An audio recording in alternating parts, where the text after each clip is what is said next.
Hi, everybody. Welcome to another episode of Wisconsin Icons. I'm Bob Dolan, and Wisconsin Icons is brought to you by my title sponsor, Pasternak and Zergabel. Their assistants couldn't be found at www.injurywisconsin.com. The icon on this episode is, it might raise a few eyebrows, is Senator Joseph McCarthy. He was largely known, perhaps he is only known for one thing, and that is not a good thing. In fact, 70 years after his death, he still has a term associated with his name for his behavior at the time in the United States Senate, McCarthyism. So he proves that one can be iconic, but for all the wrong reasons. However, how much do we know really about Senator Joe McCarthy other than the obvious? My guest on the episode is Larry Tye. Larry is the author of a superb book about Joe McCarthy, and there aren't many of them. Usually what we see about Joe McCarthy are caricatures in a Hollywood movie. But this book is superb. It's called Demagogue, The Life and Long Shadow of Senator Joseph McCarthy. Larry Tye, good morning to you, and welcome to Wisconsin Icons. I'm very pleased and I'm honored to have you on the show. So it's great to be with you, Bob. The first thing, Larry, that struck me about your superb book was, I didn't even have to open it up, was the cover, was the title, and your choice of the word demagogue. Now, demagogue has always struck me as a very heavy word, a very dark word, and you chose that single word to describe Joe McCarthy. How come?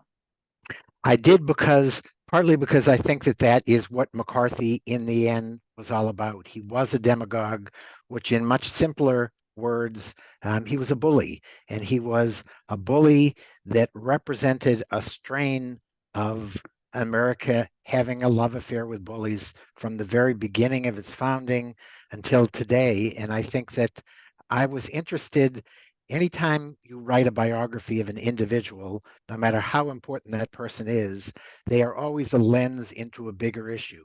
And while I was interested in Joe McCarthy, I was more interested in why this incredibly wonderful country of ours, on too many occasions, buys into bullies as its leaders. Was this during your time frame, Larry, or your dad and mom's time frame, where, how did you become interested in Joe McCarthy? Well, I actually became interested in him. I was born in 1954, so that was in a McCarthy era, but as much as I like to think I was astute, at age 1 through 5, I didn't have a whole lot of knowledge of Joe McCarthy and what he was doing.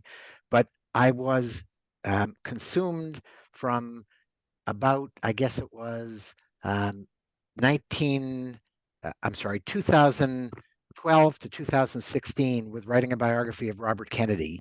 And I never expected Joe McCarthy to have been the central figure in Bobby Kennedy's personal and political life the way that I discovered that he was. And when Ethel Kennedy could say to me that to much of America, Joe McCarthy might have been an evil character, but to the Kennedys, he was just plain good fun.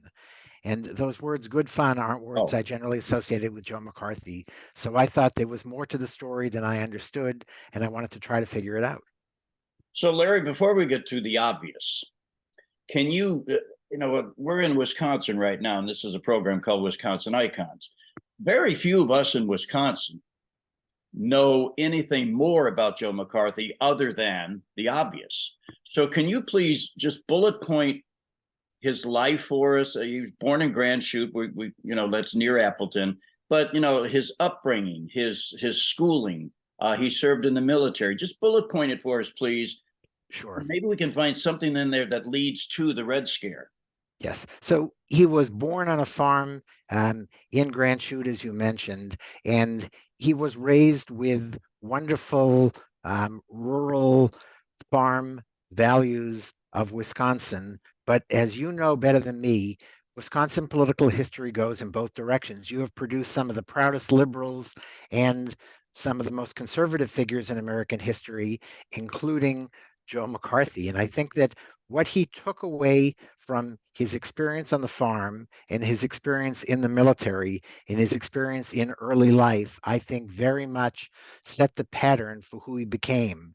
And that pattern with any figure, anytime you think somebody is a dark figure in the world, if that's the only side of them you present, then you're not presenting a real flesh and blood character. And Joe McCarthy, as I saw when I was lucky enough to have the first access that any historian had ever had to his personal and professional papers, which had been under lock and key since his wife donated them 70 years ago to his alma mater, Marquette.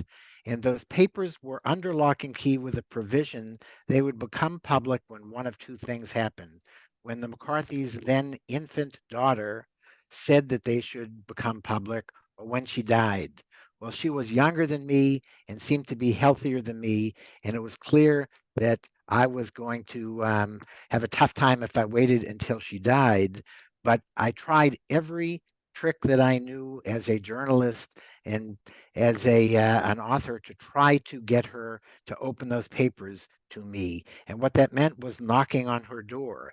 It meant calling her. It meant going through one of her closest friends in the world, the cable TV news figure Greta Van Susteren, who was my advocate with McCarthy's daughter, Tierney. I tried all of that and none of that worked. And then after having told my wife and my publisher that there was no way she was going to open up those papers to us, I decided that I had been enough of a pest in her life that I sent her a 6-pack of the best ice cream in America, which is called Grater's Ice Cream, with a very short note saying, I want to leave a sweet taste, not a sour one in your mouth, and I promise never to bother you again. And exactly 1 week after that, I got a call from the curators of the McCarthy papers at Marquette saying, for some reason, and we have no idea why, Tierney has said, not just that you can have access, but what every publisher dreams of, you can have access and they go back under lock and key the day you're done and looking at them. And what those papers opened up was, I think, a different side. And as we were discussing a minute ago, the idea of McCarthy as not all bad. Much of the world in Wisconsin and much of the Wisconsin press corps dismissed Joe McCarthy's record during World War II as a fraud. They gave him the name Tail Gunner Joe, and that was not said with any sense of empathy. It was said with a sense of irony, that they said that this guy was decorated as a Marine hero during World War II was a fraud, that rather than being up in the sky as a tail gunner with the Marines on his island in the South Pacific, that he was a land-based intelligence agent who never flew a flight. Well, that just wasn't true. And his papers made clear that it wasn't true. There were statements from all of his fellow soldiers there on that island in the South Pacific saying that while his official duty was on the ground, he volunteered for missions to fly in very dangerous missions against the Japanese enemy in World War II. And he was a tail gunner. He did it not because he had to, but because he wanted to, and that he was a legitimate hero. And so I opened my book by saying that Joe McCarthy, the notorious liar and fabricator, when he told the truth, he had fudged things so often that nobody believed him when he was actually telling the truth, and that was sad.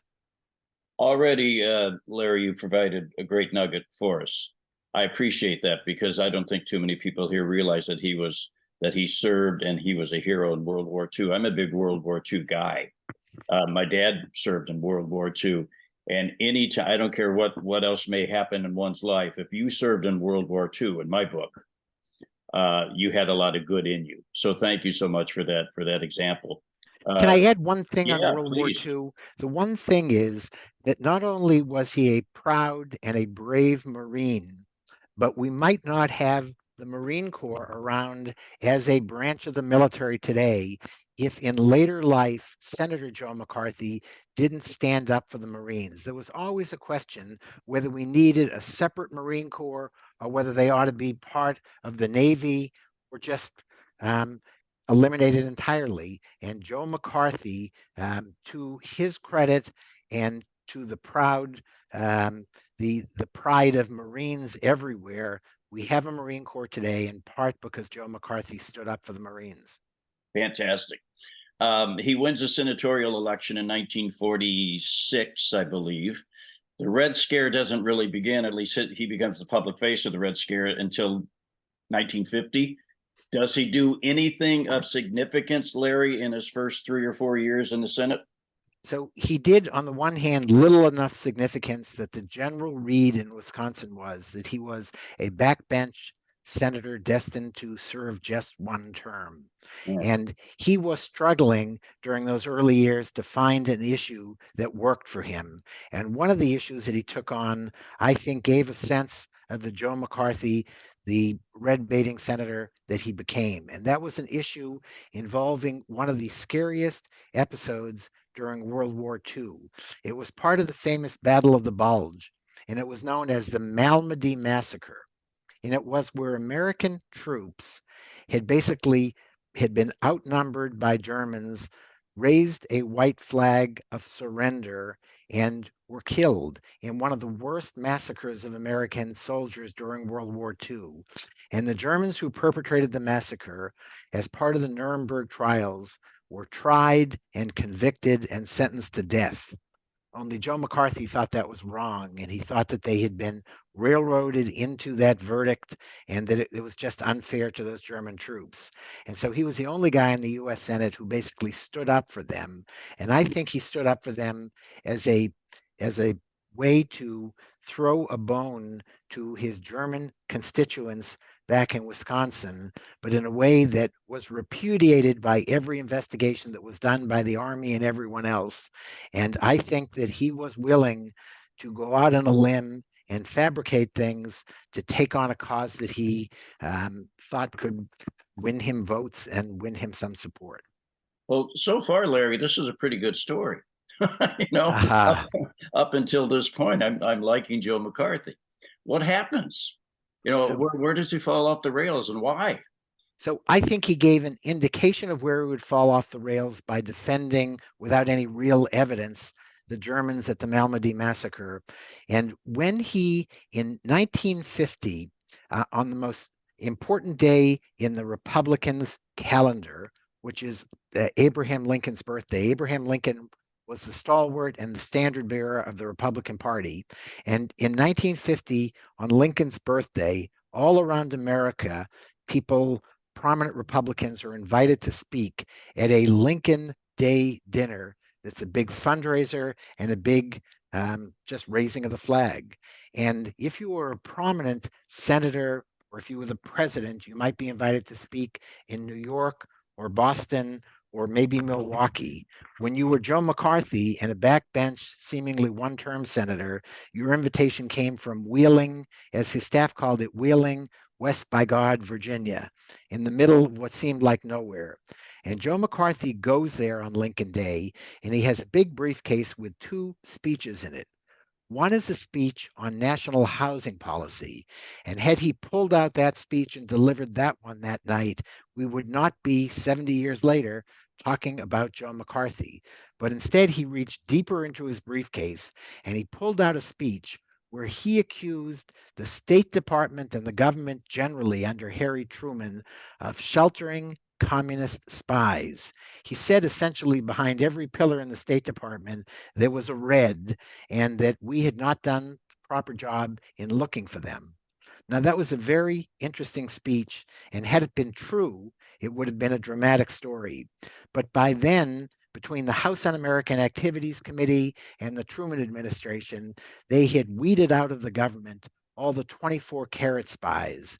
And Joe McCarthy's list that he waved around that night might have been his wife's grocery list, and it might have been a watered down sort of recycled list from the House Un-American Activities.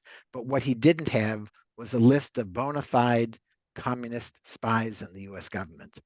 But that didn't matter because by the next day, he had made headlines in every newspaper around the world, and he never looked back. He had his issue, and America had its second Red Scare. So he lights the fuse intentionally. Did he believe any of it? You just said if it were true. Did Joe McCarthy believe it was true, or was he just looking for a headline? Was he just looking for a spotlight? So plan B. He was looking for the headline. He was looking for the spotlight. I don't think at the beginning he believed much of any of it. The Wow. sad thing is, by the end, there may have been only two people in America who truly believed it, and it was Joe McCarthy and his wife. But at the beginning, I think he was an opportunist looking for an issue. And if there was a single thread that ran through his career from his earliest days as a circuit judge outside of Appleton to his days as a powerful US senator, it was the thread of saying anything, and I mean the word anything, to get the headline and to keep the headlines running. And it worked for him.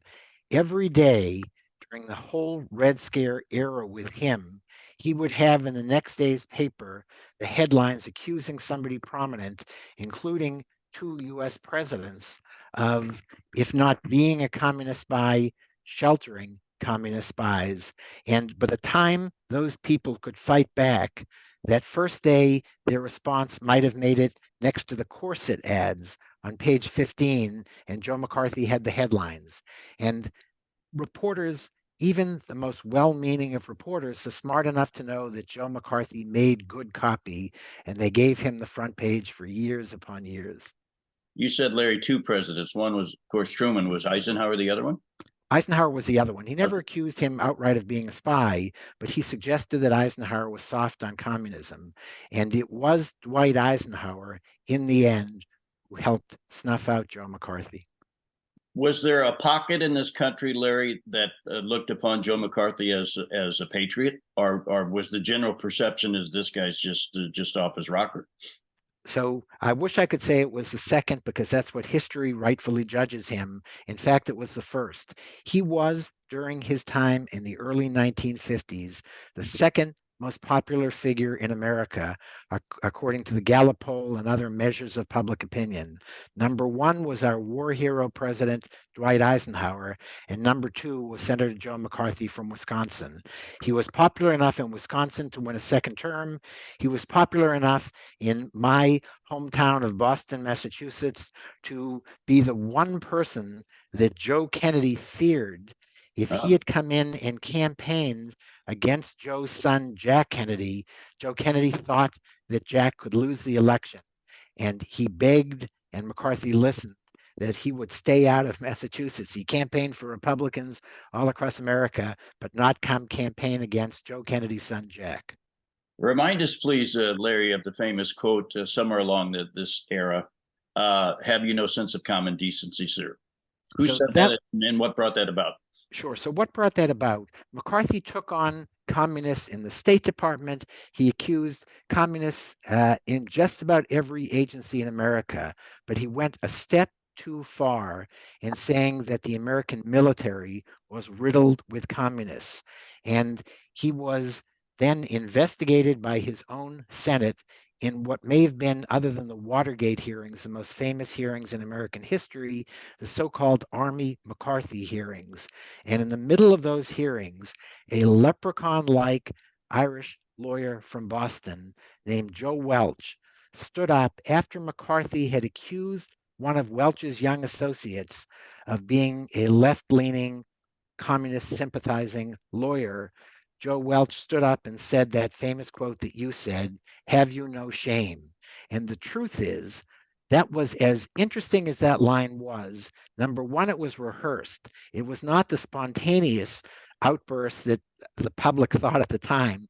Joe Welch had in his back pocket that line, and he knew that at some moment Joe McCarthy would step over a line and he would deliver that famous retort, and he gave it at a perfect moment, and it worked. And it worked partly because America had been riveted to its TV screens watching the hearings. And by then, all of America, I think, wanted to shout out, "Senator, have you no shame?" And they bought it. And that was Joe McCarthy's downfall. The Senate, after tolerating him forever, because it felt he was too powerful, finally took him on. They censured him. And behind the scenes, the orchestrator of all that, I think, was one President Dwight Eisenhower, who knew McCarthy. He waited and waited and waited, knew McCarthy would at some point go too far.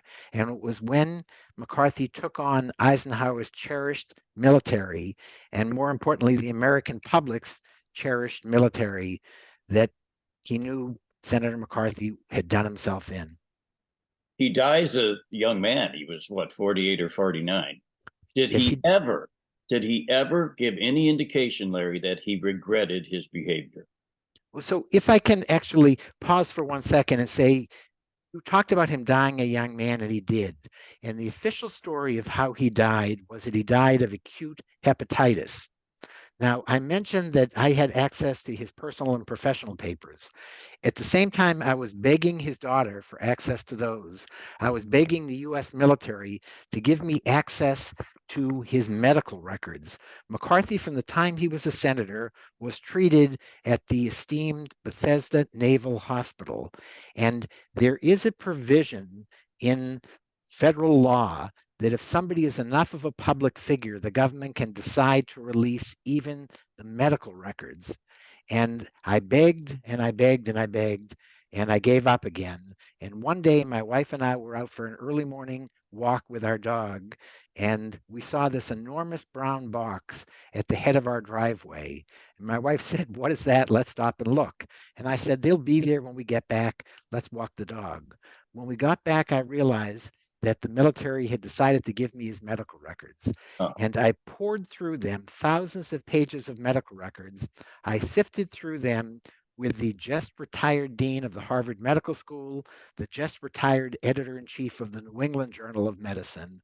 And these very smart doctors gave a verdict that Joe McCarthy died not of acute hepatitis, but as his own file showed, he died of acute alcoholism.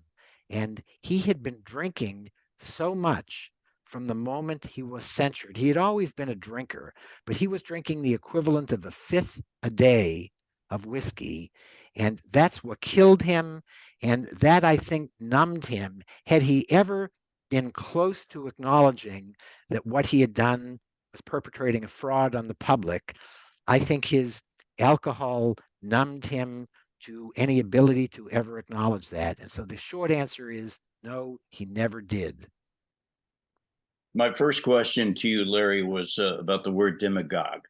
I want to make my final question to you about the rest of your book title, your subtitle, and you say The Long Shadow of Joe McCarthy. I think I know your answer, but what is the long shadow? So the long shadow is all the demagogues who followed, and some of the names will be familiar to your listeners. George Wallace, the senator from Alabama, David Duke, the ex-Klan wizard from Louisiana, and clearly we can't, while it might upset some of your listeners, we cannot stop from saying that the ultimate guy who followed in Joe McCarthy's footsteps was President Donald Trump. There was a flesh and blood through line from Joe McCarthy to Donald Trump in the form of a New York lawyer named Roy Cohn. Roy Cohn was Joe McCarthy's protege. He was his chief counsel in the famous Permanent Subcommittee on Investigations where McCarthy held his hearings. Half a century later, Donald Trump's tutor, hired by Donald Trump's father, Fred, when then real estate mogul Donald Trump was getting into this cutthroat world of New York real estate. His father thought he needed somebody to show him how to play in this hardball world of American politics. That person was Roy Cohn. Roy Cohn introduced Donald Trump to the Joe McCarthy playbook, and we see the result. Larry, you've been fascinating, honestly. I really appreciate your insight. Yeah, you've done books on RFK before, I know that. And you're working on a current book. Tell me quickly about that. Sure. Very quickly, it's a book about Duke Ellington, Louis Armstrong, and Count Basie, three extraordinary jazzmen who I think wrote the soundtrack for the civil rights movement in America. Larry, you're a good man. Superb man, I mean, the minute I said admit you in from the waiting room, the intelligence quotient in this episode went way up. So you're nice to say that, and hello, Wisconsin, and goodbye, Bob. And by the way, you can send me 6 things of ice cream anytime you want to. I promise I will. Thank you. Larry, thanks. Have a great day. Bye-bye. You too.